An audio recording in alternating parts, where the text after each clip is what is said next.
Sabe o que faz dos portugueses um povo único no mundo? Que Pedro Álvares Cabral pode não ter sido o primeiro navegador a chegar ao Brasil? E como nasceu o futebol em Portugal? Esta é a história nunca antes revelada. Os detalhes que escapam ao radar das notícias. As curiosidades e acontecimentos que fazem a diferença. Este é o Portugal Desconhecido. Há mais de 20 mil genes na espécie humana. Esta diversidade genética depende da acumulação de mutações aleatórias ao longo do tempo, mas também dos cruzamentos entre as várias populações do mundo. Hoje, a genética da nossa espécie é uma gigantesca miscelânea, que se deve a encontros e cruzamentos entre povos que se encontravam separados geograficamente. Mas sabia que os portugueses têm no seu ADN algo que não se encontra em mais nenhum povo do mundo?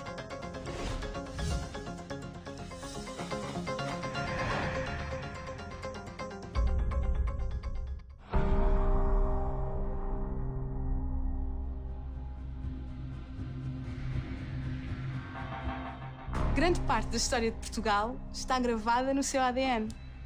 Na verdade, existe um carimbo genético exclusivamente português. A nossa história e a nossa assinatura genética única devem-se às migrações populacionais que ocorreram nas últimas dezenas de milhares de anos. Em 1997, uma equipa de cientistas portugueses e espanhóis investiga 3 genes de um conjunto denominado como HLA e faz revelações surpreendentes. Geneticamente, nós somos mais próximos dos bascos, dos espanhóis de Madrid e dos argelinos, nomeadamente do povo berber, mais do que do resto dos povos europeus, mesmo dos mediterrâneos. Mas algo ainda mais surpreendente salta à vista dos investigadores. Os portugueses têm características genéticas únicas e, para compreendê-las, é preciso explicar o que significa o nome A25, B18, DR15. É o nome de uma sequência de variantes genéticos, uma em cada um desses 3 genes HLA, que só existe na população portuguesa e também em menor proporção na América do Norte e no Brasil, trazida pelos portugueses. E para reforçar ainda mais a originalidade da impressão genética portuguesa, é preciso também falar da sequência genética A26, B38, DR13. Esta sequência só se encontrou até hoje em Portugal. Em que medida então é que estas duas sequências genéticas fazem dos portugueses um povo diferente? São como um carimbo genético português, que foi trazido por, pensa-se, 2 populações paleolíticas, portanto há 20 mil anos atrás, que só habitaram Portugal. Devem ter sido vantajosos em termos de resposta imunitária para esses povos e nessa altura. A identidade genética portuguesa constrói-se, no entanto, com influências de povos oriundos de diversas paragens. Também temos sequências genéticas trazidas para Portugal dos berberes do norte da África, há cerca de 6 mil anos atrás, quando ocorreu uma mudança climática drástica no Saara. Tivemos sequências genéticas trazidas para Portugal dos fenícios e dos gregos. E até depois do Império Romano, temos migrações dos germânicos, celtas, romanos e novamente dos berberes. O tráfico de escravos, na altura dos descobrimentos, trouxe para Portugal sequências genéticas da zona subsaariana da África. E até temos em Portugal umas sequências genéticas típicas dos judeus sefarditas. Apesar desta grande mistura de genes, nada poderá tirar aos portugueses a originalidade de possuir um carimbo genético que não se encontra em mais nenhum povo do mundo.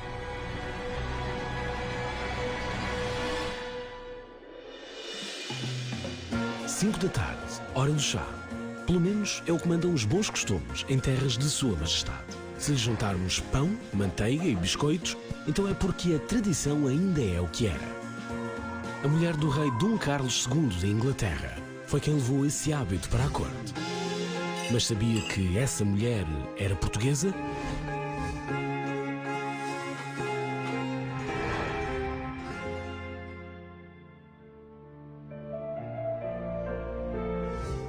Filha de Dom João IV, Catarina de Bragança vive na corte portuguesa, até a família lhe encontrar um marido de boas famílias. De boda marcada, Catarina muda-se para as Ilhas Britânicas. O homem que a irá desposar é Carlos II, rei de Inglaterra. Como a coroa portuguesa está de costas voltadas com Espanha, a aliança é assim feita mais a norte. Catarina de Bragança é, além de tudo mais, uma figura muito importante na política europeia da época. Portugal ainda está à procura do reconhecimento internacional. E é muito importante, nessa altura, ter um país tão poderoso como a Inglaterra do seu lado, a dizer que sim, senhor, ok, Portugal é independente e já não pertence à Espanha outra vez. E é isto que Portugal procura com o casamento de Catarina. Poucos imaginariam que uma mulher que nem sequer sabia falar inglês pudesse mudar tantos costumes na corte britânica. O que os ingleses talvez não soubessem é que Catarina era uma mulher muito culta. Talvez não imaginassem que alguém que tinha nascido no Alentejo, no extremo da Europa, e que poucas vezes saía do Palácio Real quando se mudou para Lisboa, pudesse ser uma pessoa com tanto mundo como era. O casamento celebra-se a 21 de maio de 1662. Tinha a noiva 24 anos. É a última rainha católica da história da Inglaterra, portanto nunca é bem olhada por isso. E depois, também não é bem vista por ser aparentemente infértil. Ela nunca terá filhos e o rei tinha uma célebre vida extraconjugal e tinha muitos bastardos. No entanto, Catarina vai jogando trunfos noutros tabuleiros. Até ao século XVII, o usual era encontrar utensílios metálicos. E entre os nobres, entre os reis e, enfim, a corte, seria o ouro ou a prata. A porcelana tinha a grande vantagem de conservar o calor dos alimentos. A seguir, vem o chá. Tanto quanto sabemos, é Catarina de Bragança que implementa a tradição de se beber chá de qualidade entre as pessoas mais nobres de Inglaterra. E é interessante também pensar até hoje, como nós dizemos, a falta de chá. Dizemos que alguém tem falta de chá quando não tem educação ou quando não tem maneiras. Tem a ver com a questão do chá ter entrado pela aristocracia. Portanto, separava as pessoas. Quem bebia chá era quem tinha educação. Nenhum destes costumes teria ganho o simbolismo que hoje lhe é atribuído, se não fosse a rainha nascida em Vila Viçosa.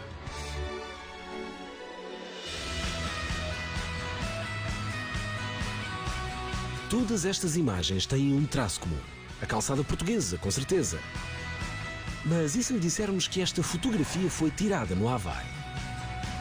Esta em Moçambique e esta na China? Ou ainda estas tiradas em Espanha e Catar, respectivamente? Sabia que a calçada portuguesa está presente nos 5 continentes? E que começou a espalhar-se pelo mundo graças a um negócio ilícito?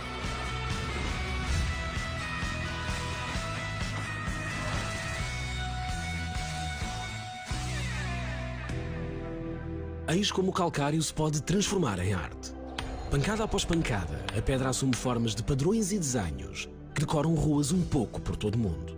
Calçada portuguesa é uma técnica do próprio desenho, com técnicas de partir a própria pedra. A calçada, digamos assim, calçada dura e pura, é pedras no chão. Isso todos os países fazem. Esta é a calçada portuguesa em todo o seu esplendor. Surge em meados do século XIX e inspira-se no mosaico italiano, que é feito com vidro, cerâmica e outros materiais nobres.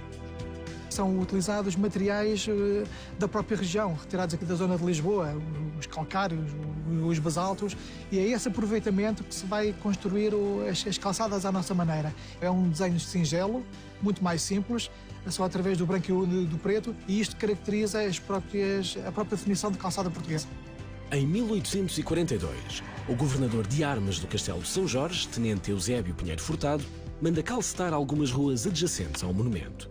O trabalho é feito por prisioneiros. Foi um sucesso enorme, porque as próprias lamas e as próprias águas drenavam com facilidade, a sujidade deixava de ser um problema. A partir daí, é apresentado o projeto à Câmara Municipal de Lisboa para pavimentar a principal praça alfacinha, que era a Praça do Rossio.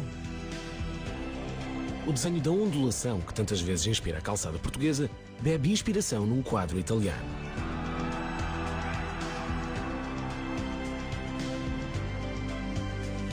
Em 1895, a calçada portuguesa chega a Barcelona graças ao Aldo. Um homem de negócios espanhol afirma ter comprado os direitos de utilização da patente a um comerciante português. O alcaide acredita e a calçada portuguesa consegue pela primeira vez ultrapassar as fronteiras nacionais. Foi uma forma fácil de ganhar dinheiro por um comerciante. Não se pode ressuscitar o termo de calçada portuguesa, já que não existe um inventor específico para esta técnica de pavimentar o chão. Em 1900, é a vez de Paris acolher a calçada portuguesa, por alturas da Exposição Universal que marca o início do século. Aos poucos, vai-se espalhando pelos 4 cantos do mundo e já marca presença em 17 países. Onde há um português, há um pouco de mar, dentro da nossa ancestralidade, e também há um pouco de pedra, porque estas ondas da calçada portuguesa são mar e são pedra, e são a nossa própria entidade. Somos nós. A calçada portuguesa somos nós. Espalhada pelos 5 continentes, é arte viva. É a embaixadora de um país que não se limita às suas fronteiras.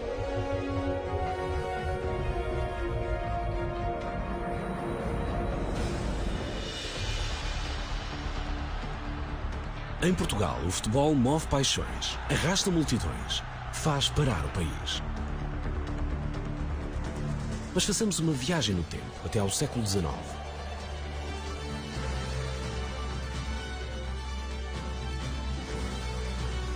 Sabe que equipas se defrontaram na disputa do primeiro troféu em Portugal?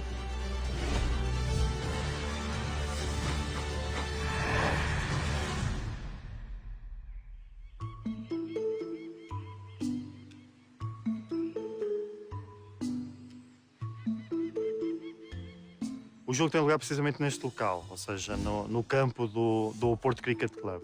Era um campo de cricket e eles, já à época, tiveram que o transformar num campo de futebol.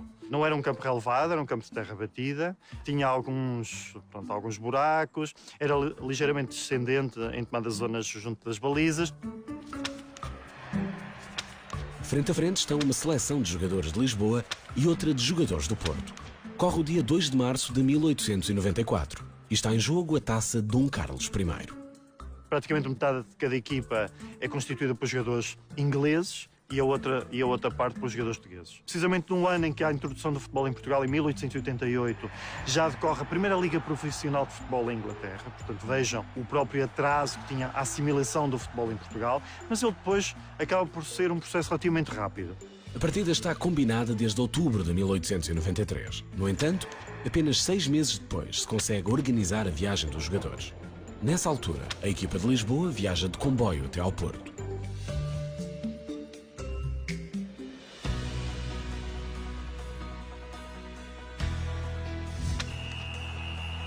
O jogo decorre durante 1 hora, há um primeiro gol de Lisboa que não é reconhecido pelos jogadores do Porto, que se recusam a levar a bola até ao meio campo, e entretanto há um segundo gol de Lisboa que sim já é reconhecido pelos jogadores do Porto, porque à época obviamente não existe a do árbitro como hoje a conhecemos. Era sobretudo pessoas que as equipas procuravam na assistência, pessoas que eram pessoas de bem, pessoas sérias e que tinham esse reconhecimento entre as várias equipas de futebol. O primeiro troféu do futebol português disputa-se num embate com apenas 60 minutos, estes 90 que vêm nas leis do jogo. O que é feito é que a comitiva e o Rei Dom Carlos chegam, precisamente já o jogo estava a terminar e as equipas decidiram prolongar um pouco mais o jogo, exatamente para receber, acarinhar e também homenagear o Rei Dom Carlos, que tinha decidido estar aqui e, de alguma forma, reconhecer também a importância do futebol já para a sociedade elitista da época em Portugal. O futebol era, sobretudo, tal como praticamente toda a prática desportiva em Portugal, uma prática das elites. Temos que perceber que nesta época o povo trabalha 7 dias da semana, inclusive ao domingo, e só a partir do decreto-lei, sobretudo, e do início da Primeira República, e de alguma preocupação com o tempo do lazer e o tempo do descanso dos trabalhadores, é que começa a haver esse espaço para a prática desportiva. O primeiro capítulo da rivalidade entre clubes de Lisboa e Porto termina com a vitória da equipa da capital por 1-0. Sem luxos, quase sem táticas, mas com muito amor à camisola. O futebol pode ser belo, mesmo num campo de cricket.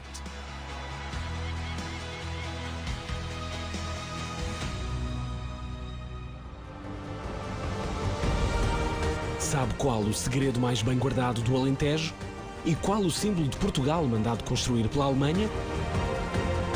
Pessoas que mudaram a história sem ser reconhecidas. Acontecimentos que ajudam a definir a nação tal como hoje a conhecemos. Este é o Portugal desconhecido.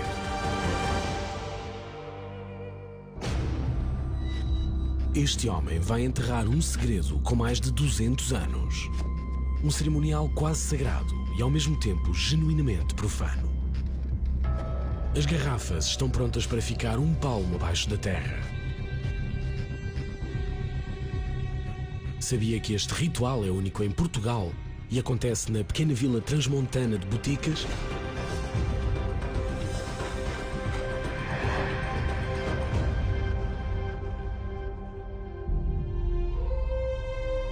Hoje é um vinho de uma região que é tipicamente muito frio no inverno, muito quente no verão, e isso significa que tem uma acidez pronunciada, tem um leve toque frutado. Não há igual tradição de país e poucas haverá no mundo a obedecer a ritual semelhante. Mas o mais curioso é que este vinho tem características únicas graças a uma descoberta feita ao acaso. O vinho, no fundo, decorre de um acidente histórico. E acidente histórico em todos os sentidos, ou seja, a segunda invasão napoleónica, as pessoas de Boticas tentaram salvar aquilo que eram os seus bens mais preciosos. E entre eles encontrava-se o vinho. O vinho faz parte da alimentação e, portanto, não era propriamente algo que fosse um prazer, mas sim uma necessidade de alimentar. E o que fizeram foi encontrar um subterfúgio que foi enterrá-lo. Nesta zona, as invasões napoleónicas dão-se entre 1808 e 1809. Mas os franceses acabam por ser expulsos. Quando isso acontece, os habitantes de Boticas recuperam as suas habitações e os seus bens. Quando desenterraram o vinho, descobriram um vinho que tinha características completamente diferentes. A grande diferença, e aquela que era fundamental, é que tinha gás. E pela primeira vez descobriram um vinho com estas características, que não fazia parte das tradições da região, e tornou o vinho muito mais excitante, mais alegre, muito mais inebriante. Pois então temos que o vinho dos mortos é enterrado sem gás, mas sai debaixo de terra como um vinho gaseificado. A razão para ter gás não advém do facto de ter sido enterrado. A invasão francesa terá sido na altura das vindimas, portanto, o vinho ainda estaria a terminar de fermentar, significa que ainda teria açúcar, provavelmente, no vinho, e ao ser enterrado com uma parte desse açúcar e com as leveduras ainda, porque foi uma coisa feita à pressa, deu-se uma segunda fermentação em garrafa. Ao estar enterrado, o que isso permite ao vinho é ter uma conservação melhor, porque tem uma temperatura mais constante e está protegido da luz. A luz ultravioleta é um inimigo do vinho. Podemos então agradecer esta maravilha do património gastronómico português à sede de conquista de Napoleão e ao instinto de sobrevivência das gentes de Boticas. Deixa-se curioso que, do facto de um acidente, tenha nascido uma tradição que, não sendo única, é única em Portugal, ou pelo menos foi a primeira e a única que tem tradição histórica, acabou por criar um estilo de vinhos e uma particularidade que ainda hoje é mantida. O vinho tem acompanhado o homem ao longo de quase toda a história. Em Boticas, a história do néctar dos deuses é mais recente. Mas o que é certo é que os vivos já não dispensam o vinho dos mortos.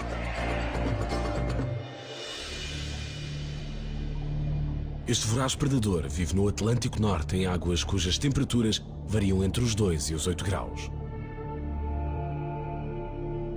O seu habitat natural situa-se entre a Terra Nova, no Canadá, e a Islândia e a Noruega, na Escandinávia.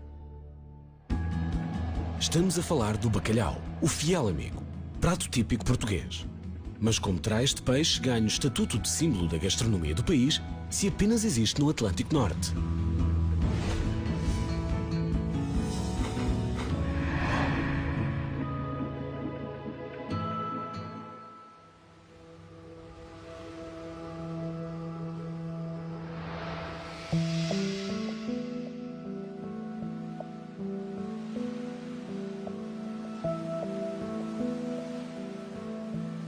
Portugal detém o maior consumo de bacalhau por pessoa per capita a nível mundial, 25 kg, 26 kg ao ano em média. Quase tudo se aproveita neste peixe. Constituem iguarias para a maioria dos amantes da gastronomia portuguesa. Provavelmente foram os vikings, os povos a que nós chamamos vikings do norte da Europa, que na Idade Média, a partir do século XI, provavelmente trouxeram para a Europa do Sul os primeiros bacalhaus. Em Portugal, no Reino de Portugal, começa-se a consumir bacalhau em larga escala, seguramente no início do século XVI, pelo menos. Durante os descobrimentos portugueses, constitui peça vital na alimentação dos marinheiros que, em longas jornadas sem pisar terra firme, cruzam os 7 mares.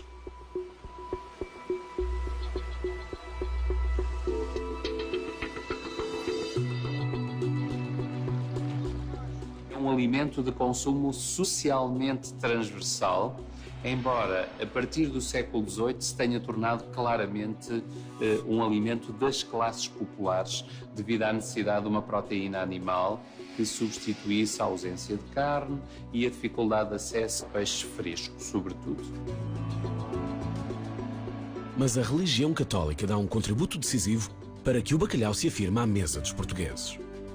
Ao longo dos séculos, esse hábito manteve-se também muito vinculado às prescrições religiosas do jejum e da abstinência. Os dias de magro em que não se podia comer carne era quase metade dos dias do ano.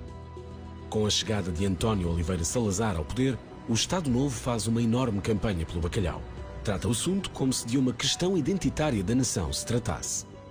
Durante a Segunda Guerra Mundial, o bacalhau tornou-se muito escasso, havia muita dificuldade em importar devido ao bloqueio económico e comercial, mas teimosamente Salazar ordenou ele próprio que os navios da frota portuguesa se mantivessem em atividade. 2 foram torpedeados por submarinos alemães, gerando uma tragédia terrível.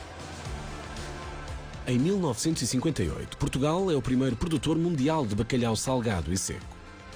O bacalhau é o símbolo dos símbolos da identidade portuguesa. Em qualquer conversa comensal, sobretudo à mesa com amigos estrangeiros, surge sempre essa pergunta: mas porquê que vocês comem tanto bacalhau e porquê que adotaram o bacalhau se ele não habita nas costas portuguesas? Este é um enigma cultural que vai persistir.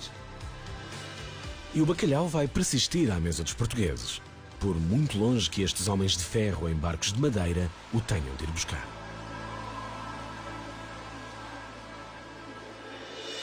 Silêncio, que se vai cantar o fado. Oh, Rua do Capelão. Este é o fado 2 séculos depois do seu nascimento. Trajes de gala, os melhores intérpretes, grandes salas de espetáculo. E este é o fado na sua gênese. Rufiões de voz áspera e corpos tatuados, desordeiros ou marginais, tão rápidos a puxar de um acorde como de uma navalha. Mas o fado de inícios de 1800 canta-se sobretudo por vozes femininas. Sabe quem foi a primeira grande diva deste género musical?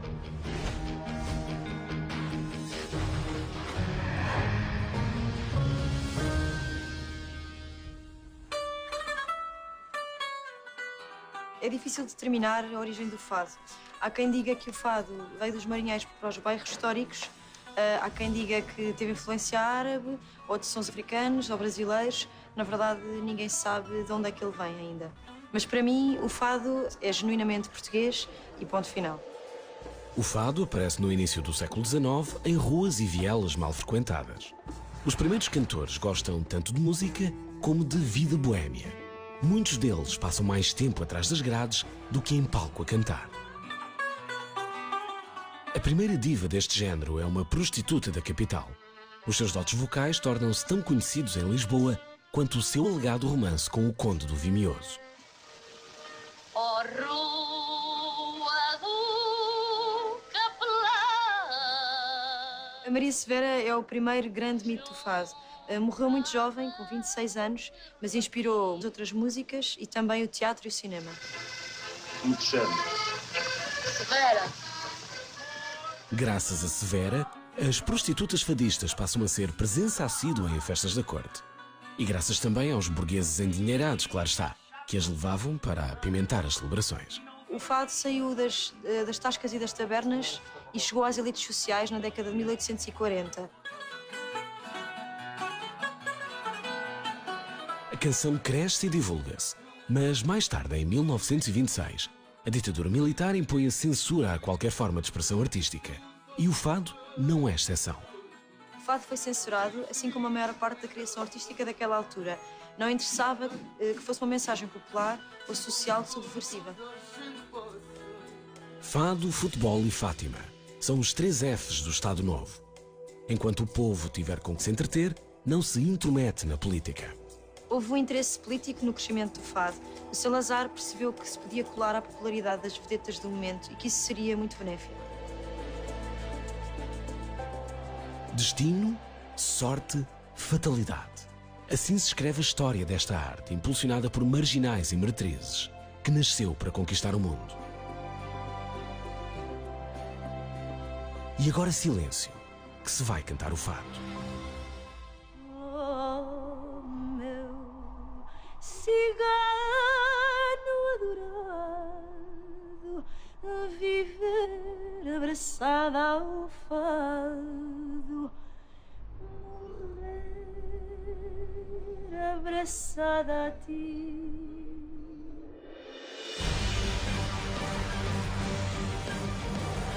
1900 toneladas de deslocamento, 89 metros de comprimento, 1000 cavalos de potência,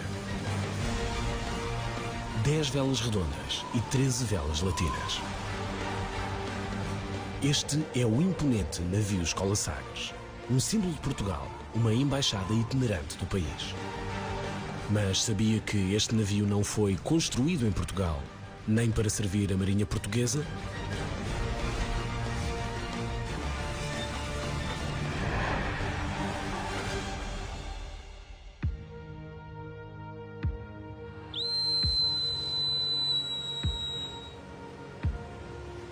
30 de outubro de 1937. Os estaleiros Blohm & Voss, em Hamburgo, na Alemanha, lançam ao mar o Albert Leo Schlachter, navio-escola concebido para a Marinha de Adolf Hitler.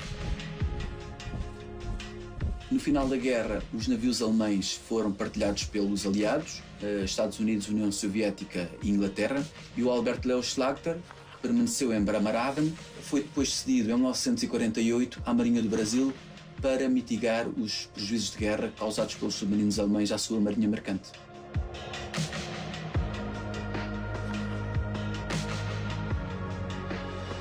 Nessa altura, a embarcação muda de nome e passa a chamar-se Guanabara. Como navio-escola, faz viagens de instrução ao longo da costa brasileira durante 12 anos, até ser abatido ao efetivo. Em 1961, a antiga Sagres já não reunia condições de segurança para fazer as viagens de instrução. E, nesse sentido, Portugal adquiriu o Guanabara à Marinha do Brasil por um preço simbólico, diga-se, de $150 mil, e o navio foi aumentado ao efetivo dos navios da Armada no dia 8 de fevereiro de 1962.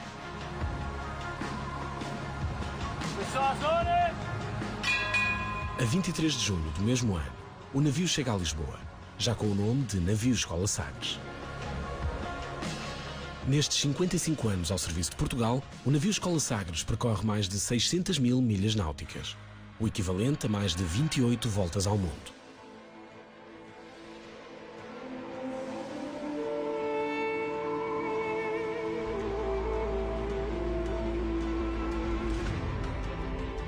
Sagres, em razão do local onde o Infante instalou a sua mítica escola de navegação e de marinharia, permitiu prosseguir os descobrimentos portugueses. A Cruz de Cristo deve-se ao facto do Infante Dom Henrique ter sido o regedor da Ordem Militar de Cristo e, em razão de tudo isto, o Infante Dom Henrique é o patrono e figura de proa do navio.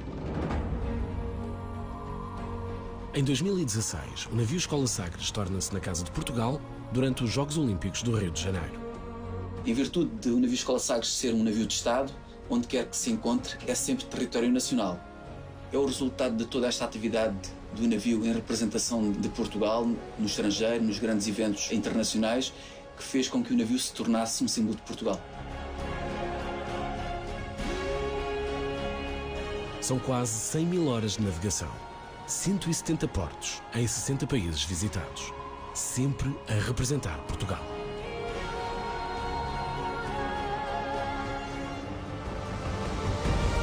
Sabe qual foi a primeira tarde de glória da seleção portuguesa de futebol? E como simples estacas de madeira podem levantar uma cidade dos escombros? Coragem, ousadia, conhecimento são apenas algumas das qualidades de muitos portugueses que marcaram a história. Um pequeno país que deixou um grande legado ao mundo. Este é o Portugal desconhecido. Está com fome? Então talvez seja melhor não ver as imagens que se seguem.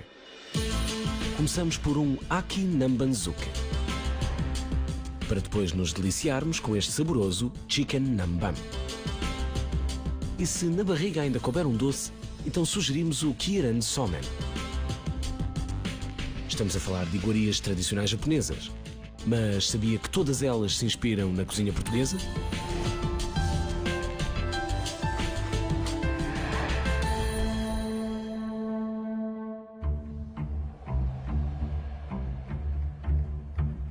Passamos a traduzir. Aki Nambanzuke não é mais do que um simples escabeche à portuguesa. Neste caso, feito com cavala. Os japoneses tratavam os portugueses por namban e depois esse termo passa para a gastronomia por uma série de pratos que os portugueses influenciaram a cultura japonesa. Seguindo esta linha de pensamento, Chicken Namban é frango à portuguesa e Kiran Somen corresponde aos deliciosos fios de ovos. Muitos portugueses acham que a gastronomia japonesa é apenas sushi. Estão completamente errados. A gastronomia japonesa é talvez das mais ricas do mundo.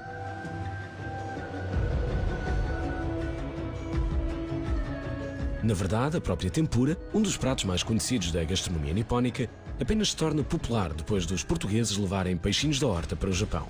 Muitos portugueses acham que a tempura provém da palavra tempero. Nós temos mais de 6.000 palavras no dicionário japonês que são de origem portuguesa, mas a tempura estava relacionada com uma limitação religiosa, com uma proibição religiosa, que eram as 4 têmporas. E acho que a palavra provém daí, muito também levada pelo processo de evangelização que os jesuítas tiveram no Japão. Quando os jesuítas pisam solo nipónico em 1543, apercebem-se da extrema pobreza em que vive o povo e decidem missionar através da comida. A comida tem sempre esta característica fantástica, é nos ligar, garantir que somos capazes de olhar nos olhos uns dos outros e a partir daí comunicar. É mais fácil comunicar quando nós estamos a comer e de preferência coisas boas. Eu acho que esta técnica da panagem através da farinha e da água foi trazida pelos portugueses, muito ligada a esta proibição religiosa de se comer carne nestes dias e por isso usava-se o peixe e alguns legumes e para trazer magia usou-se esta técnica de panar e de fritar. A tempura é talvez dos preparados japoneses que mais exemplifica, é espelho daquele povo. Um povo que leva tudo à perfeição. Para adoçar a boca, falta ainda referir a cassutera. Eles fazem lá um bolo, que é o bolo de Castela, que é muito parecido com o nosso pão de ló. Há muitas versões do nosso pão de ló feitos com matcha, que é o chá verde. O que a maior parte destes pratos tem em comum, quer seja em Portugal, quer seja no Japão, são artes de conservação. Nós, através do vinagre, conseguimos garantir a conservação dos produtos. E nós, portugueses, somos exímios nisto. Portugal e Japão, separados pela geografia, unidos pela culinária.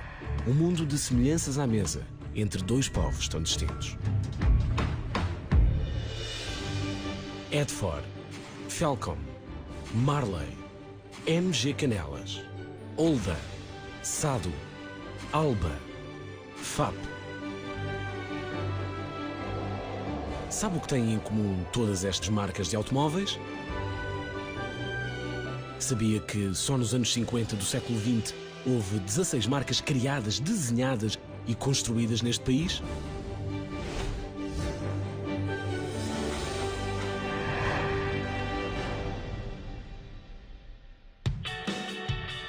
Hoje não há fabricantes com selo português, mas a intenção de construir viaturas no país remonta aos primórdios da própria história do automóvel. A partir dos anos 30 surgem a Edford, a Marley e a Alba. Nos anos 50 aparecem o IPA 300 e a DM. A marca DM nasceu nos anos 50, criada por Dionísio Mateus, e era obviamente um apaixonado por automóveis, e criou este carro com um pequeno motor de 1100 cm3, com 65 cavalos de potência, mas que já atingia os 170 km por hora. O que eu gosto muito neste tipo de carros é realmente o lado autêntico que temos quando nos sentamos nele, o cheiro, o conforto, que é quase inexistente, mas é isso que nos dá um certo prazer. Já depois da Segunda Grande Guerra surge a FAP, graças ao gênio de Fernando Palhinhas. O Fernando Palhinhas era um grande apaixonado do desporto automóvel, tinha as suas próprias oficinas já no Porto e dava assistência a grandes marcas. E claro que um dia decidiu criar a sua própria marca de automóveis. Esta é a mais bem-sucedida marca portuguesa de carros de competição. Chega a ter 5 bólides a competir em simultâneo e 16 pilotos a defender as suas cores. A FAP participou em 75 provas, venceu 21 e até ganhou 3 provas internacionais. Em 1953 surge a Itinerap, mais uma marca a pensar na competição. O seu mentor é António Augusto Parente. É uma história curiosa, ele era fabricante de bicicletas, só que um grande fanático de automóveis e por isso decidiu criar o seu próprio veículo. Pegou num chassi de um Fiat 1100, uma carroceria em alumínio e tudo estampado à mão. Ainda nos anos 50, Adérito Parente cria a PE, abreviatura de Produtos Estrela. Esta marca assina a produção de autocarros, viaturas ligeiras e de competição. Curiosamente, Adérito não é parente, nem sequer conhecido, de António Augusto, o outro parente, o pai da Etnerap. Nos anos 70 e 80 surgem a SADO, a UMM e a Portar. A UMM, também dedicada ao segmento do todo-terreno, chega a participar no Rally Dakar. Entre 1982 e 84 tivemos 12 jipes UMMs a participar no Dakar e todos eles chegaram ao fim. A UMM deixa de produzir em 2000 e os últimos 2 jipes da marca são registados em 2004. Infelizmente, a partir daí, deixa de haver marcas portuguesas no mercado. Portugal continua a produzir carros para outras marcas. Temos o know-how, temos a experiência, temos a paixão. Por isso, por que não voltar a ter uma marca portuguesa nos próximos tempos? Enquanto ninguém responde à pergunta, continuamos a deliciar-nos com as imagens dos clássicos.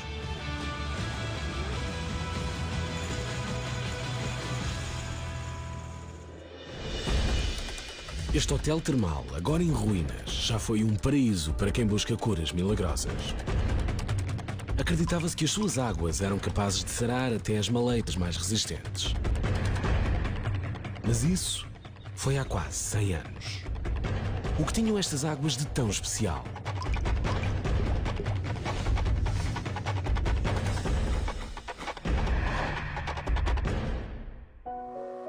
Isabel, só hoje lhe posso escrever porque estamos tão longe que não podemos comprar nada. É um completo deserto.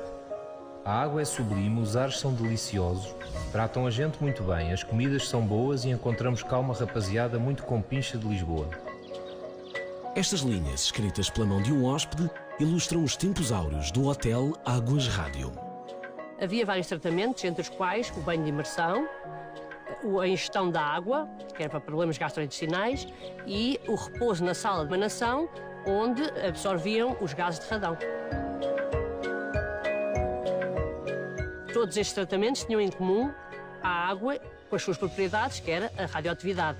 A água da fonte milagrosa tinha indicação para várias doenças. Reumatismo, gota, hipertensão, doenças renais ou do aparelho circulatório. É para estas maleitas que os pacientes procuram cura nas termas do chão de pena nos anos 20 do século passado. Pelo contrário, como contraindicação, só tinha 2, que é não aplicar em tratamentos de pneumonia nem doenças em que houvesse hemorragia. Para todas as outras doenças servia. Radioatividade. É esse o elemento que torna estas águas tão especiais. Temida nos dias que correm, é vista como um autêntico elixir da juventude nas primeiras décadas do século passado. Em 1903, a cientista Marie Curie, o seu marido Pierre Curie e Antoine-Henri Becquerel recebem o Prémio Nobel de Física pela descoberta do elemento químico rádio.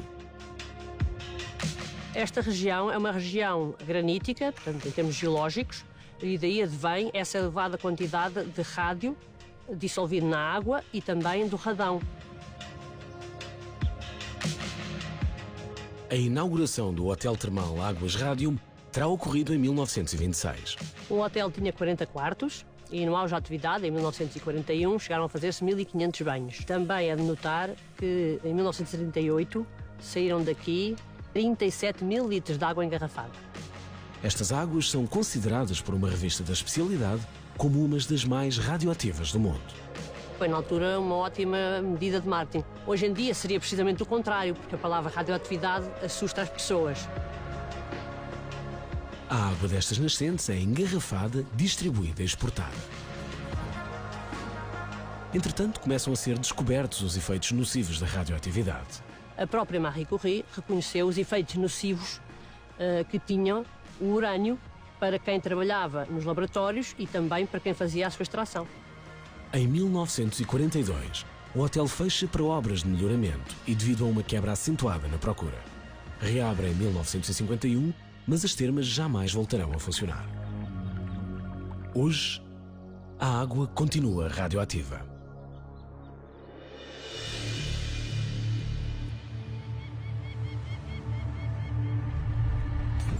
(1 de novembro de 1755, a Terra treme 3 vezes no espaço de 10 minutos e arrasa Lisboa.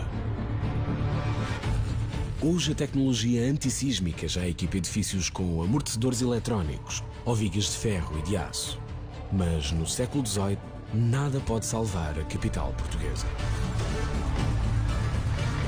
Depois da catástrofe, materiais frágeis à primeira vista assumem papel de destaque na reconstrução. Como podem muitas das estruturas criadas há 250 anos ainda segurar literalmente parte da capital portuguesa?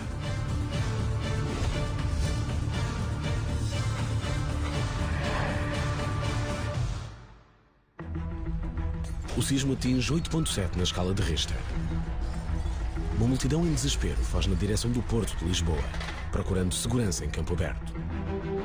Estas pessoas estão longe de imaginar que a ameaça seguinte virá precisamente das águas que banham a capital. Foram 3 ondas que atingiram toda a zona ribeirinha de Lisboa e muitas das pessoas que estavam na beira-mar da altura, eventualmente para correr para espaço aberto, acabaram também por ser apanhadas por essas grandes correntes de água e acabaram por morrer no local.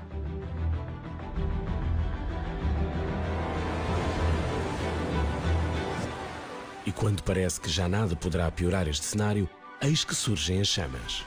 Aquilo que o sismo não destruiu, ou que as águas não levaram, é agora consumido pelo fogo. A metodologia de construção e os processos que eram utilizados na engenharia da altura não eram os mais apropriados. Os prédios que estavam mais próximos uns dos outros impediam o combate aos incêndios, como também os materiais com que as casas eram feitas eram materiais também, eles propícios à propagação do fogo, nomeadamente as madeiras. O universo parece conspirar contra Lisboa. 5 dias depois, a cidade ainda arde. 1 em cada 3 edifícios ficam total ou parcialmente destruídos. É preciso reconstruir. E o Marquês de Pombal, que se aconselha junto a uma elite de arquitetos e engenheiros, está no comando das operações.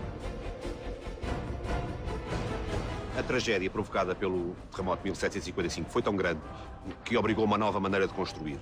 E essa maneira de construir implicou novas técnicas. Uma delas é a estacaria pombalina. Há um conjunto de soluções arquitetónicas e soluções de engenharia que foram então aplicadas. A estacaria, a gaiola pombalina em conjunto e também toda uma série de outras infraestruturas, como o saneamento ou até os poços para combater os incêndios, que foram então construídos. A grelha de troncos passa a sustentar fundações. A gaiola pombalina dá segurança às paredes. São feitas em madeira de pinho verde para resistir à passagem dos anos. E tanto resistem que ainda hoje se mantêm no subsolo da capital portuguesa. Continua a ser um dos grandes exemplos da Baixa Pombalina enquanto elemento único, é o facto de ter todo este urbanismo assente em madeira, uma autêntica floresta que está por debaixo dos nossos pés.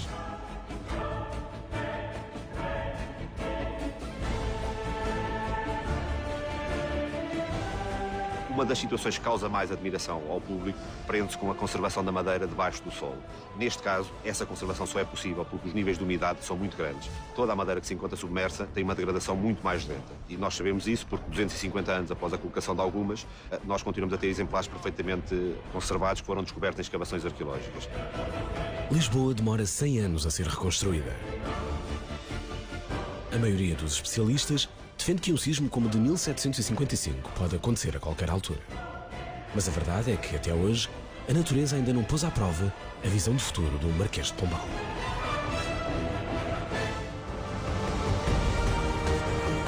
Sabia que alguns dos mistérios do início da civilização encontram resposta em solo português? E que a descoberta do Brasil poderá ter um capítulo secreto? Esta é uma viagem por acontecimentos que marcam a história de Portugal. Um périplo com personagens que os manuais não podem ignorar. Este é o Portugal Desconhecido.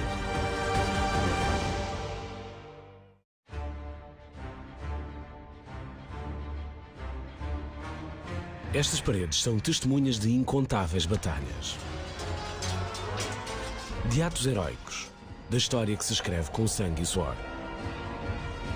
Portugal é um país rico em castelos, mas as suas muralhas altas e pouco espessas passam a ser obsoletas graças à evolução da artilharia nos séculos XVII e XVIII.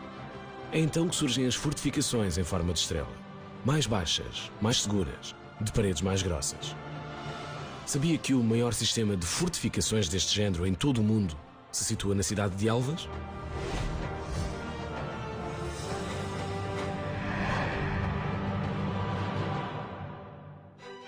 (8 a 10 km de perímetro, 300 hectares de área. É esta a grandeza das muralhas da cidade de Elvas. Elvas era denominada, foi denominada a partir do século XVII como a chave do reino, porque era a chave para entrar em Portugal. Estamos fronteira com a Espanha, mais perto de Lisboa, e para conquistar Portugal era necessário conquistar a cidade de Elvas.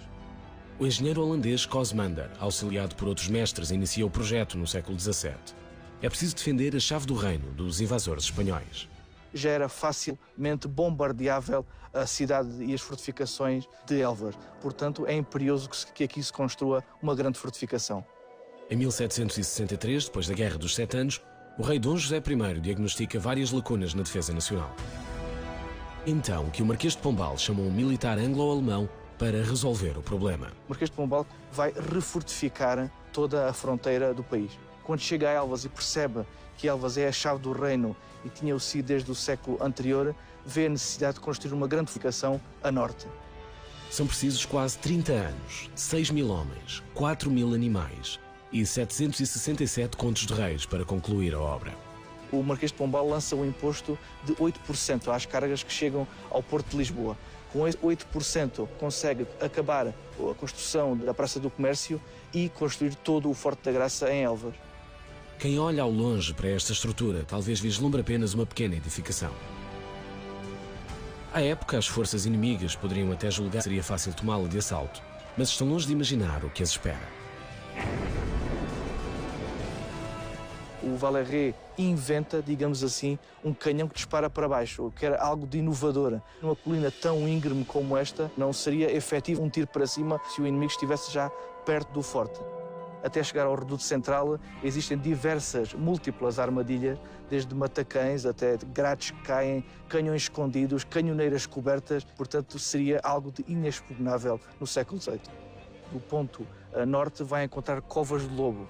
São uma técnica de defesa, basicamente são covas na rocha, que depois eram tapadas com colmo e palha e que tinham um grande espigão no seu interior. Facilmente, quem atacasse o Forte Norte caía nessas covas de lobo e era facilmente morto também. Jamais algum invasor logra chegar ao reduto central do Forte da Graça. Património Mundial da Humanidade desde 2012. Talvez hoje Portugal também possa agradecer a sua independência. É esta obra à frente do seu tempo.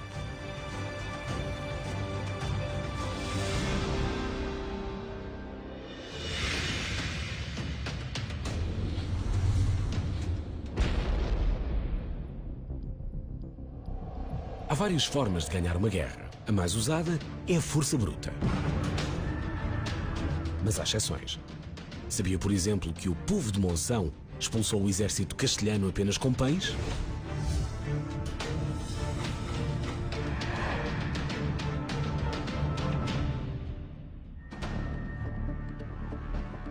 Recuamos então até à Segunda Guerra Fernandina, entre 1372 e 1373.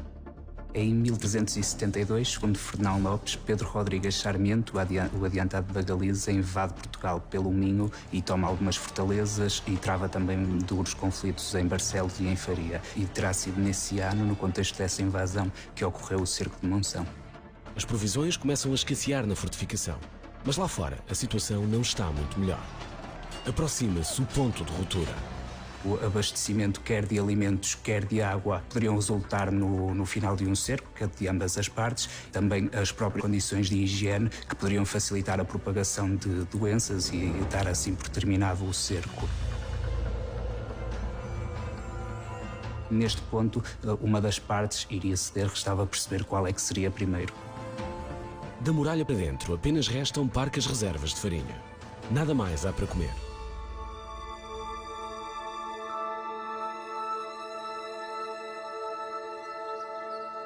E é nesse momento que a mulher do alcaide se assume como líder.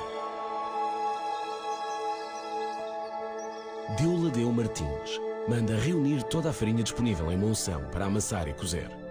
Assim que o pão sai do forno, a mulher do alcaide recolhe-o no seu regaço, sobe à muralha e atira-o na direção dos inimigos. A decisão de Deoladeu Martins esteve tanto de corajosa como de imprudente, ou seja, ao mandar cozer os pães com as últimas reservas de farinha que existiam dentro da cidade e enviá-las para as forças adversárias, isso poderia levar à rendição da própria fortificação de Monção, uma vez que ficariam sem alimentos. Os castelhanos, comandados por Pedro Rodrigues Sarmiento, percebem naquele momento que a fome não irá dizimar os portugueses e batem a retirada. Ou talvez tenham apenas ficado ofendidos por ninguém lhes dar manteiga para comer com o pão acabado de sair do forno. A lenda de Deoladeu Martins é bastante importante para o fortalecimento da identidade das gentes de Monção, como se pode até comprovar pelo próprio brasão de armas da cidade, que ostenta uma mulher segurando 2 pães, um em cada mão, no cimo de uma torre. Lenda ou realidade? O que é certo é que Deoladeu tem lugar cativo por entre as heroínas nacionais. Castela ataca com armas, Monção contra-ataca com pães. Moral da história, os pães vencem a batalha.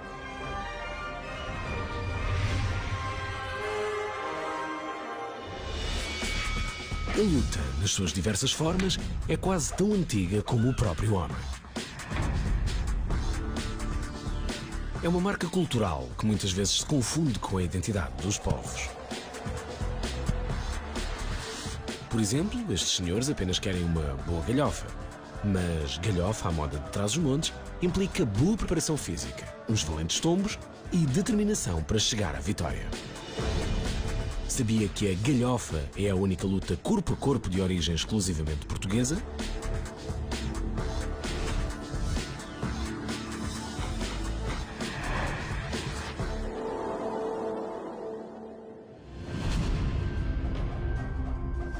Qualquer perito em artes marciais sabe que a galhofa é só para homens de barba rija.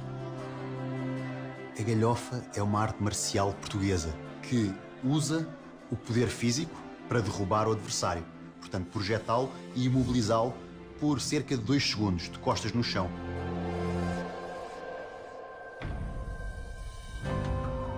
Os povos celtas que povoam parte da Península Ibérica são os criadores desta forma de passar serões entretidos.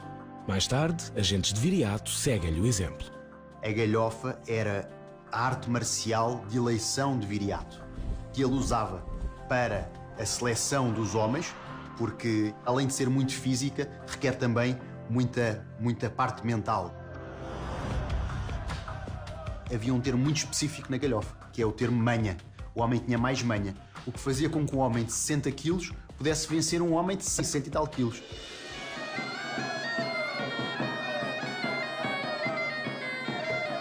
Temos também a parte do ritual de iniciação, da passagem da vida de rapaz para a vida de homem. Se nós virmos este panorama, é um panorama de festa. É neste contexto que os meninos que se querem fazer homens demonstram a sua virilidade num palheiro. Nos tempos que correm, já não se luta em tronco nu e as crianças também estão convidadas a participar. Até porque este é um desporto de cavalheiros que começa e termina sempre com um abraço cordial entre competidores. A galhofa atualmente já está a ser incutida dentro do programa a nível universitário numa Universidade do Norte pelo professor José Bragada, que tem feito um trabalho excelente na divulgação da galhofa e na própria documentação da galhofa. Esta disciplina é a modalidade na Federação Portuguesa de Lutas Amadoras.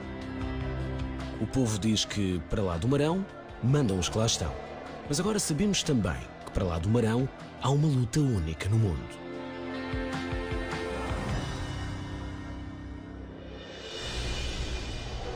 Este é o Cromlech de Stonehenge, no Reino Unido. Provavelmente o mais famoso monumento megalítico do mundo. E este é o Cromlech dos Almendres, em Évora. Desconhecido por muitos, é o maior da Península Ibérica, o segundo maior da Europa, e impressiona pelo seu bom estado de conservação. Sabia que estas pedras contam mais de 7.500 anos de história?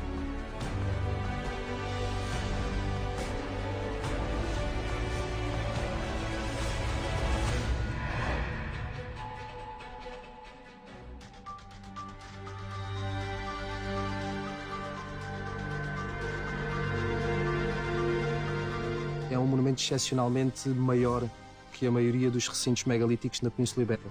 Têm normalmente entre 8 a 12 pedras e o Cromlech dos Almendres tem sobreviventes 94. Quando comparado com o Cromlech dos Almendres, Stonehenge não passa de um jovem. O monumento britânico tem pouco mais de 5.000 anos, menos 2.000 do que o português. Situa-se no topo da Serra do Monforado e oferece uma vista privilegiada sobre a cidade de Évora. Os povos que o construíram não escolheram a localização por acaso. Estes sítios estão sempre construídos nunca no ponto mais alto de uma elevação, mas sempre no início da descida de uma lomba e sempre orientados a nascente. A linha que divide estes sítios a meio está sempre orientada em direção aos equinócios, ao sítio onde o sol nasce durante o equinócio na paisagem. E como terão há 7.500 anos os habitantes do Alentejo Neolítico conseguido transportar pedras deste tamanho para este local? Eles apenas selecionam as formas que gostam mais e arrastam-nas até aos sítios onde as querem erguer e arrastam-nas utilizando alavancas e troncos rolantes. Na verdade, algumas das pedras, principalmente na parte de baixo do monumento, são tão pequenas e naturalmente arredondadas que elas podem ser roladas sobre si próprias. São 94 monólitos, descobertos em 1964 pelo investigador Henrique Leonor Pina, enquanto procedia ao levantamento da Carta Geológica do Gal. Estas pedras podem parecer grandes, mas elas são, na verdade, algumas das pedras mais pequenas que vocês vão ver em monumentos megalíticos do Alentejo. E nesta altura as pedras vêm de muito próximo, de afloramentos graníticos. Esta forma é uma forma natural que resulta de milhões de anos de erosão da chuva e do vento. Durante o período Neolítico, a Península Ibérica assiste à sedentarização progressiva dos seus povos. Os caçadores sazonais passam a cultivar terras e a criar o seu próprio gado. Isto dá origem ao crescimento da complexidade do tecido social e respectivos rituais. A arqueologia acredita que se realizavam aqui celebrações religiosas, mas atendendo à pouca cultura material que é identificável em escavações arqueológicas, nós não conseguimos determinar como é que se processava essa liturgia religiosa. 10 dos monólitos apresentam gravuras em relevo. As gravuras nesta altura são bastante simples e focadas principalmente num conjunto de 5 símbolos, círculos, retângulos, crescentes lunares, báculos e linhas ondulantes. O Cromlech dos Almendres é testemunha da época histórica na qual se dá a maior mudança no modo de vida da humanidade. A transição das últimas sociedades de caçadores-recoletores para as primeiras sociedades sedentárias de pastores e agricultores é aquilo que mais me fascina. Este é o momento em que nasce a arquitetura, a matemática, a astronomia, imaginemos a filosofia também, a religião organizada. Portanto, é para mim um dos momentos mais interessantes da história do homem. Muito já se sabe acerca do Cromlech dos Almendres, mas por mais investigação que se faça, talvez nunca se venha a descobrir todos os segredos que estas pedras poderiam contar.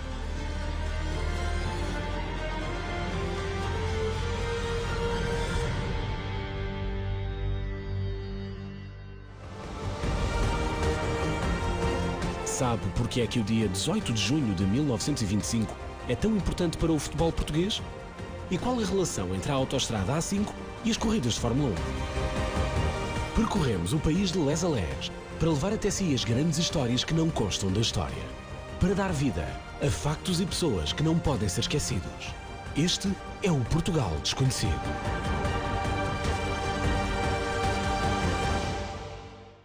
James Blunt, John Lennon, Elvis Presley, Bruno Mars ou Taylor Swift são algumas das estrelas que já usaram o ukulele nas suas composições.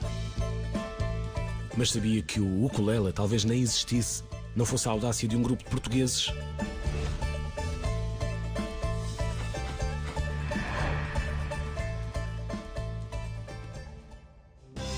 23 de agosto de 1879.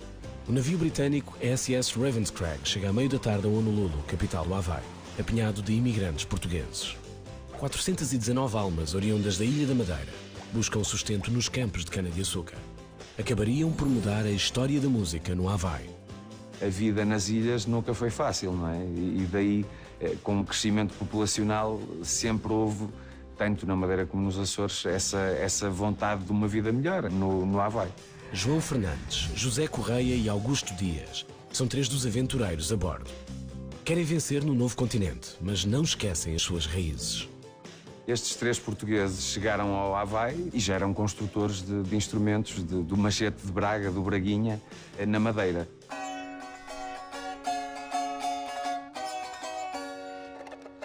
Este é o Braguinha, portanto, que surgiu na Ilha da Madeira, depois de ter chegado o cavaquinho. As diferenças para o cavaquinho são as seguintes. O Braguinha é ligeiramente mais pequeno, tem a escala sobreposta e a afinação, o tuning, é diferente do cavaquinho.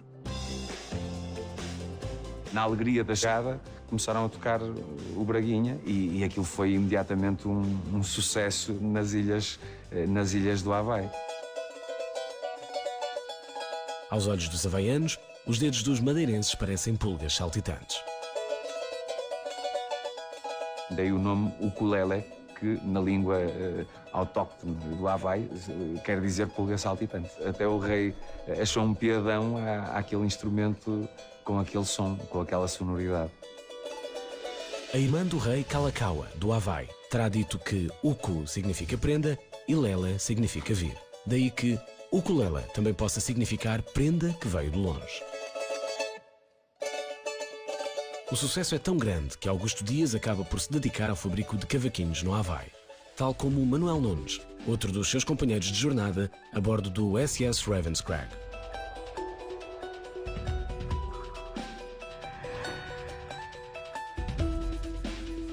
Com o passar dos anos são introduzidas alterações ao instrumento, até porque a madeira com que são construídos no Havaí, a coa, é diferente da portuguesa.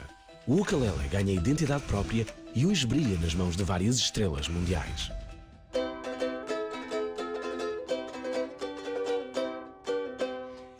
Este é o ukulele, é ligeiramente maior, começou a usar cordas de nylon e a afinação Lá, Mi, Dó, Sol. Ao tocar, toca-se igual à guitarra clássica.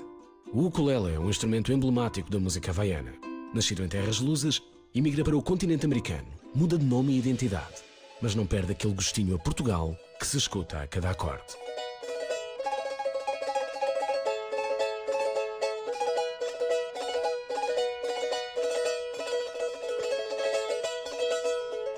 Sou da terra do Virarai. Se queres dançar o vira vai. Se queres dançar o vira vai. A língua de Camões tem mais de 800 anos de história. É idioma oficial em 8 países e na região autónoma de Macau, para além da pátria-mãe. Pam, Rosário, Botão, Capitão, Chabón, Tabaco. Todas as palavras anteriores soam a português, mas não são portuguesas. Sabia que, na verdade, estamos a falar de vocábulos japoneses?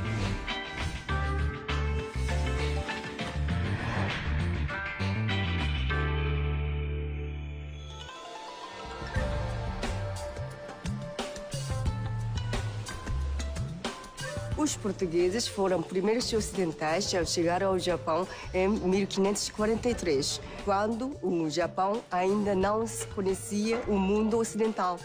Então deixou muitas marcas, novidades na sociedade japonesa. Talvez isto possa explicar como é que um país do outro lado do mundo tenha tantas palavras de origem portuguesa.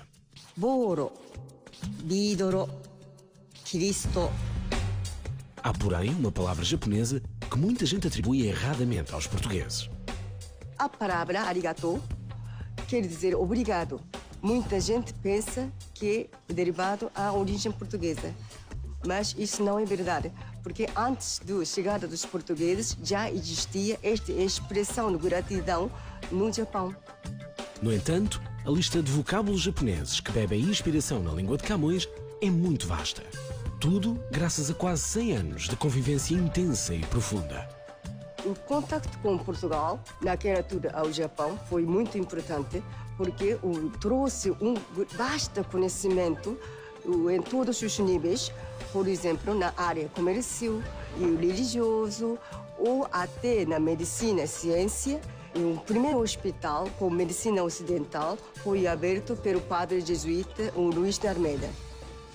Até as espingardas, trazidas de Lisboa, contribuem para acelerar o fim da Guerra Civil, que assolava o Japão há mais de um século. O entendimento entre as duas culturas chega a ser tão grande que os jesuítas publicam em 1603 o primeiro dicionário bilingue entre o japonês e um idioma ocidental. Em 1639, os portugueses foram expulsos, mas foi o tempo suficiente para deixarem a sua marca. A partir do século XV, o português chegou a ser língua oficial em todos os portos asiáticos.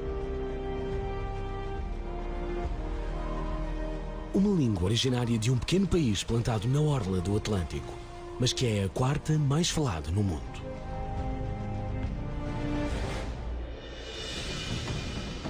Este é o Carnaval do Rio de Janeiro, o maior carnaval do mundo. Chegam a estar 2 milhões de foliões por dia na rua. É uma celebração que atrai quase 1 milhão de turistas todos os anos à cidade maravilhosa. Mas sabia que este carnaval tem a sua origem em tradições genuinamente portuguesas?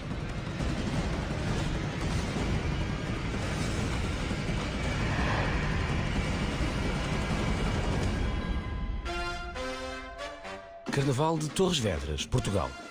Aqui o carnaval celebra-se há mais tempo do que no Brasil.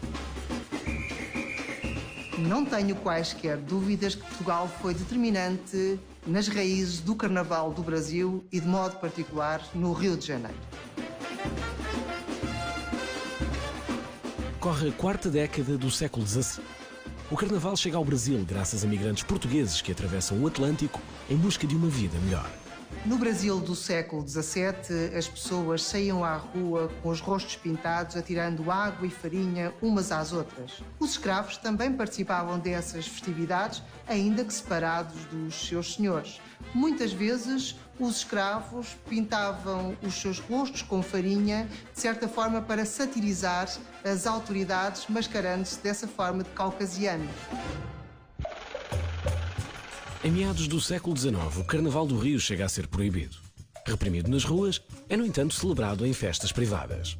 Há uma diferença entre o Carnaval das elites e o entrudo das classes mais baixas. Enquanto o primeiro tinha lugar nos salões e casinos, espaços de luxo, o entrudo tinha lugar na rua sem qualquer luxo. Em 1852, um sapateiro português muda por completo a face do Carnaval brasileiro. Graças a José Pereira de Azevedo Paredes, surgem os Zé Espreiras no Rio de Janeiro. Os Zé Espreiras tiveram um papel importante na consolidação das raízes do Carnaval do Rio de Janeiro, porque a partir daqui passaram os cortejos a ter ritmo.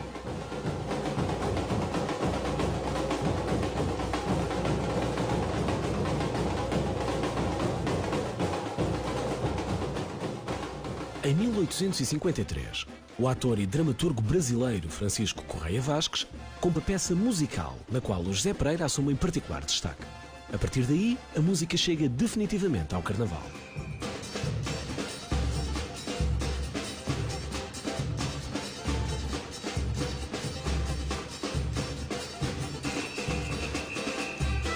Do outro lado do Atlântico, temos o maior carnaval do mundo, que para se erguer bebeu muita influência portuguesa.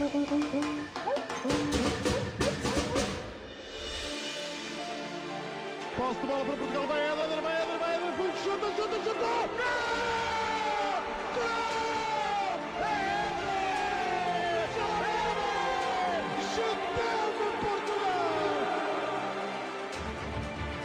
Hoje, Portugal é campeão da Europa. Mas sabe de quantas tentativas precisou para vencer uma partida internacional? –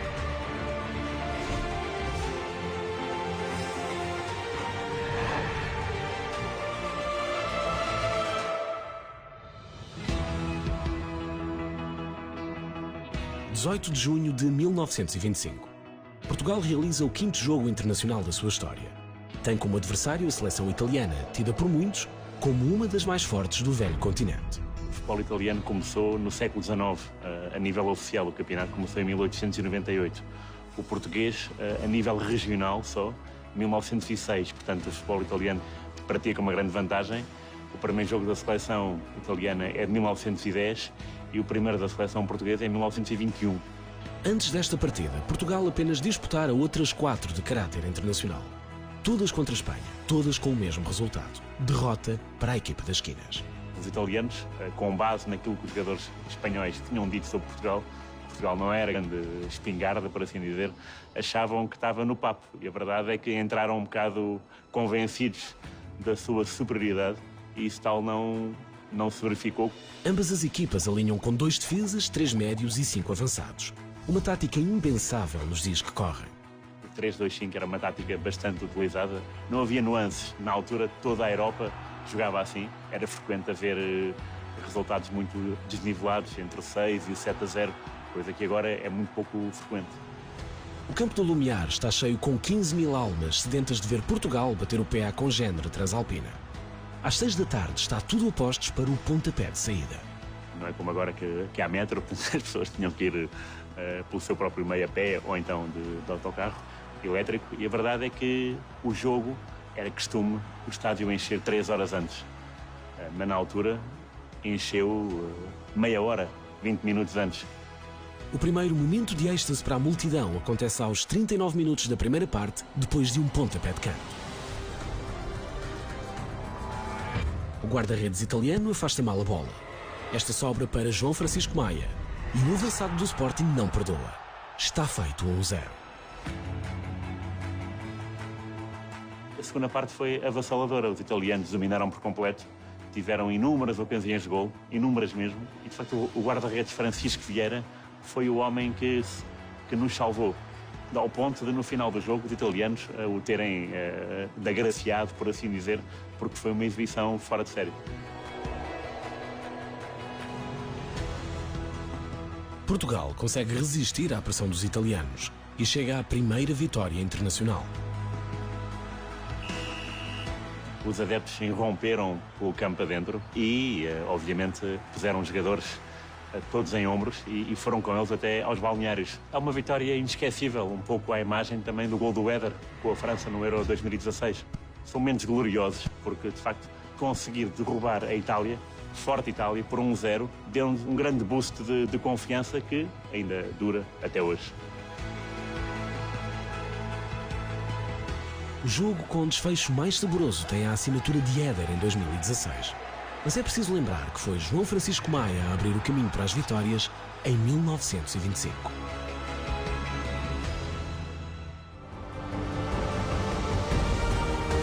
Sabe de quem era o sangue derramado durante o golpe de Estado mais pacífico de sempre? E qual a teoria mais surpreendente acerca dos descobrimentos portugueses? Os segredos trancados a 7 chaves. Os mistérios nunca antes desvendados. Os heróis que não buscaram um lugar na história. Este é o Portugal desconhecido.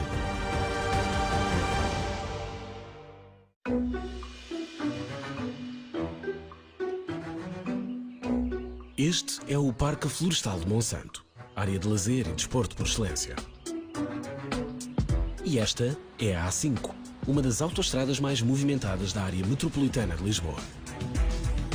Mas o que lhe vamos contar a seguir não diz respeito a passeios em família, nem a engarrafamentos. Sabia que neste Parque Florestal e nesta autoestrada já se disputou um grande prémio de Fórmula 1? –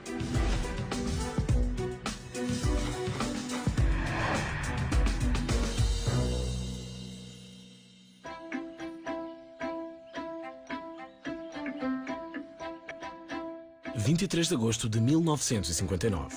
16 bólides estão alinhados na grelha de partida. Está tudo a postos para o Grande Prémio de Monsanto em Fórmula 1. Aqui em Monsanto, a primeira vez que apareceu o Fórmula 1 foi um evento muito grande, era novidade e havia muitos apaixonados do desporto automóvel.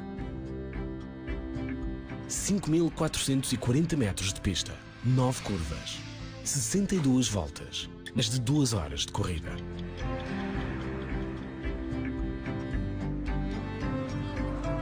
As estradas são bonitas, são muito seletivas, é um percurso muito técnico. O circuito até é bastante grande para o que é costume, mas deixa-nos a sonhar e a olhar para trás numa paisagem tão bonita, saber que começou aqui a Fórmula 1 em Portugal.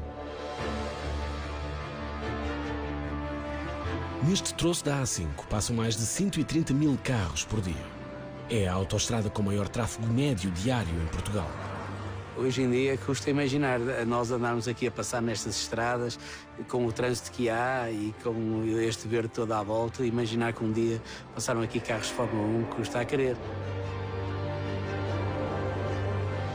Depois de sair em que o circuito passava pelo Parque Monsanto, fazia a estrada de Alvito e acabava na estrada de Queluz, com curvas muito técnicas e que era um grande desafio para os pilotos.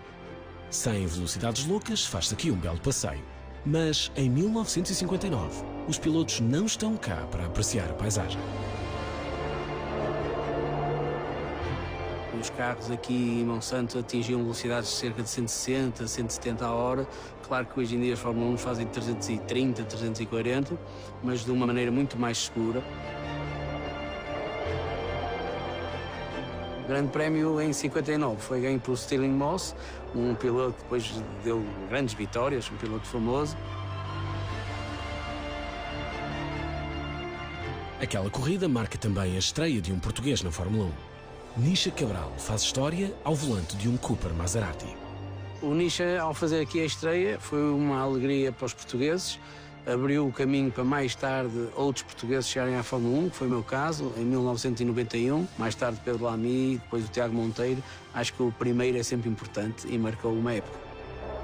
Em 1996, a Fórmula 1 deixa Portugal. Se algum dia regressar, não há de ser a Monsanto nem à autoestrada, com certeza.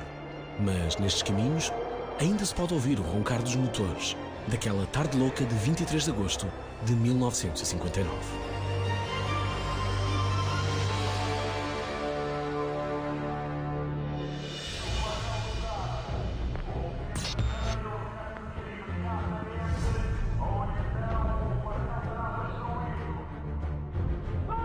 25 de abril de 1974.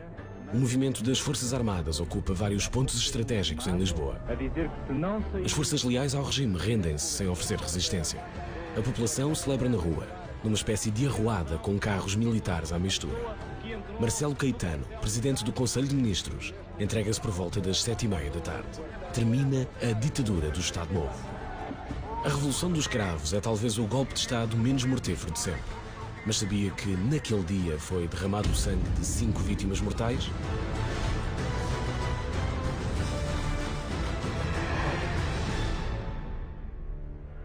Uma e meia da tarde. Grupos de jovens começam a descer a rua António Maria Cardoso, onde fica a sede da PIDE-DGS, a polícia do regime. Os jovens que no dia 25 de abril desciam a António Maria Cardoso gritavam sobretudo palavras contra a polícia política, a PIDE, morte à PIDE. E também já havia algumas frases contra a guerra colonial. Estamos num momento extremamente importante, assustador. Por volta das 3 da tarde, registram os primeiros disparos vindos da sede da PIDE. Tombam 3 manifestantes. Um acaba por morrer. Fomos obrigados a fugir.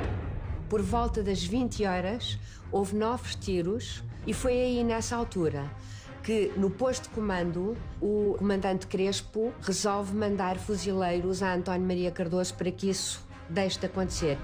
Não houve rendição. Não houve rendição. A fúria das balas da Polícia do Estado rouba a vida a mais 3 pessoas e fere outras 43. Aí é que eu acho que a PIDE-DGS, ao fim e ao cabo, assinou o seu fim em Lisboa. O inspetor Oscar Cardoso, que estava na sede da PIDE com mais cerca de 300 elementos, disse, depois do 25 de abril, ao ser interrogado, que Silva Paes, que era o chefe da PIDE, teria dado ordem de tiro se houvesse desacatos, mas tiros para o ar. Fernando Carvalho Gesteira, 18 anos. José James Barneto, 37 anos. Fernando Luís Barreiro dos Reis, 24 anos. João Guilherme Rego Arruda, 20 anos. Eram jovens, alguns deles que eu penso que não eram politizados e que estavam no lugar errado, à hora errada. Falta ainda contar a história de mais uma vida perdida naquela noite. Trata-se de António Lage, 32 anos, membro da PIDE. Estava a ser revistado por algumas pessoas da população porque se encontrava armado. Terá entrado em pânico, fugiu e a tropa disparou.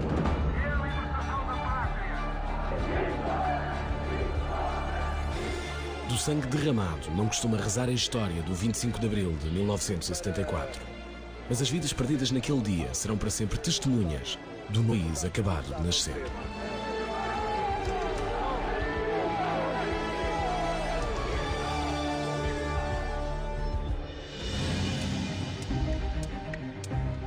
5 de outubro de 1910.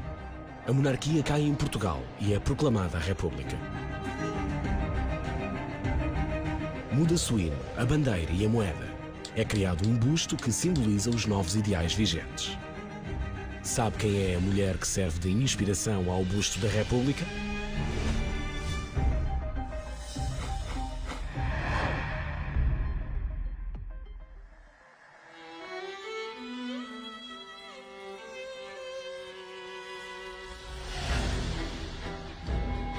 Antes da República existiam a linhagem dos reis e das famílias todas monárquicas que se foram sucedendo. Eram sucessivamente pintadas pelos pintores da época, havia retratos nos espaços. Então, eram muito identificadas. A ideia de abstração, é preciso haver um conceito. E o conceito era, os franceses fizeram assim, surto e efeito junto do povo, vamos fazer também. Portanto, foram buscar a ideia de uma mulher, a imagem de uma mulher associada à liberdade. Um rosto feminino, de olhar decidido, carregando um ramo de loureiro, símbolo de triunfo, e uma foice, símbolo de abundância. Abre-se um concurso, concorrem 9 escultores. Quem ganhou o concurso foi Francisco Santos. Mas, para a infelicidade do vencedor, é o busto de Simões de Almeida, segundo classificado no concurso, que se torna mais conhecido junto das massas populares. Às vezes, o que ganha não é o que se torna mais popular. Foi com um quadro do Eugène Delacroix. Foi esse quadro que foi a base de inspiração para o busto. Mas quem é, afinal, a mulher que dá o rosto pela República Portuguesa? Esta mulher portuguesa que dá o perfil ao busto da República, Hilda Pulga, era uma jovem que trabalhava como costureira em Lisboa, que acabou por ser a musa de um escultor e era uma mulher provavelmente muito bonita, que dava nas vistas.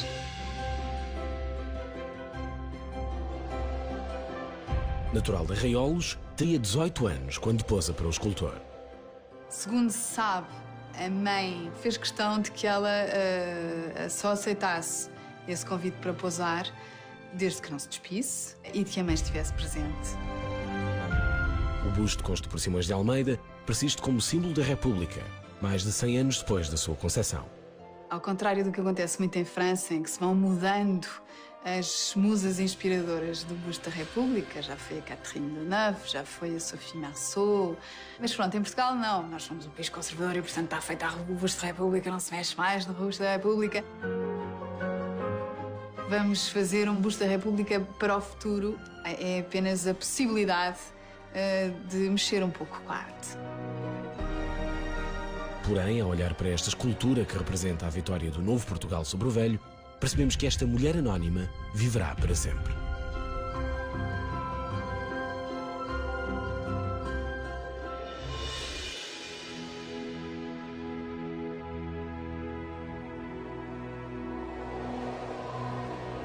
Corre o dia 22 de abril do ano da graça de 1500. Pedro Álvares Cabral desembarca no Brasil e dá início a um dos mais importantes capítulos dos descobrimentos portugueses. Mas sabia que, ao contrário daquilo que ensinam os manuais de história, pode não ter sido este o primeiro navegador português a chegar ao Brasil?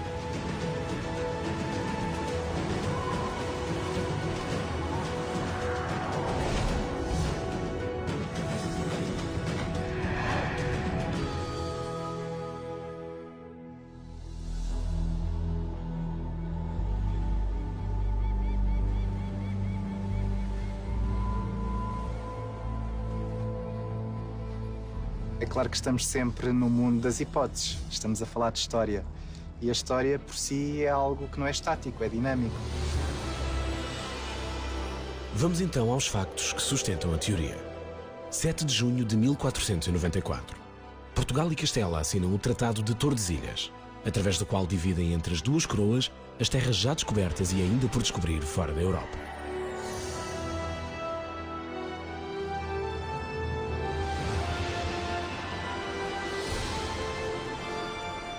Acima da linha dos 27 graus de latitude, até uma extensão de 370 léguas a oeste de Cabo Verde, era pertença de Portugal.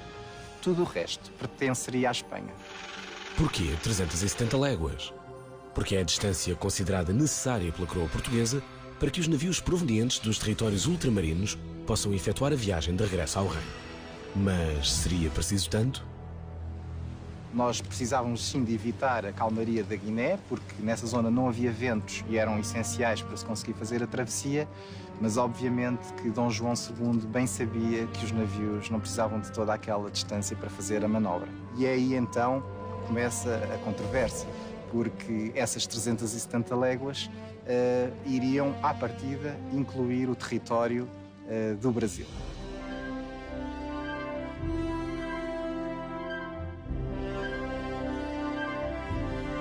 Castela aceita as condições do tratado, por não acreditar que haja terra firme dentro do espaço reclamado por Portugal. Mas se Dom João II sabe da existência do Brasil, por que não anuncia imediatamente a sua descoberta? O tratado foi assinado a 7 de junho de 1494. No entanto, havia uma cláusula em que havia ali um período de carência, ou seja, se os espanhóis encontrassem alguma terra, mesmo dentro da área que nos estava consignada até ao dia 20, essas terras ficariam debaixo da alçada de Castela. Muitos historiadores acreditam que a rota de Pedro Álvares Cabral em 1500 demonstra tal grau de precisão que obriga a considerar a possibilidade de já ter sido anteriormente ensaiada. E se não é Cabral o descobridor do Brasil, a quem se deve esse feito? O Esmeralda Situ Orbis é um manuscrito de Duarte Pacheco Pereira, que durante muitos anos esteve desaparecido e que é de facto um regimento náutico com toda a informação sobre as descobertas que ele fez e, nomeadamente, esta hipotética viagem secreta ao Brasil. E é exatamente neste livro em que Duarte Pacheco Pereira escreve a Dom Manuel I, dando conta da sua descoberta. Oficialmente é Pedro Álvares Cabral quem descobre o Brasil a 22 de abril de 1500. As restantes dúvidas e considerações ficam apenas para apaixonados pela história, como nós.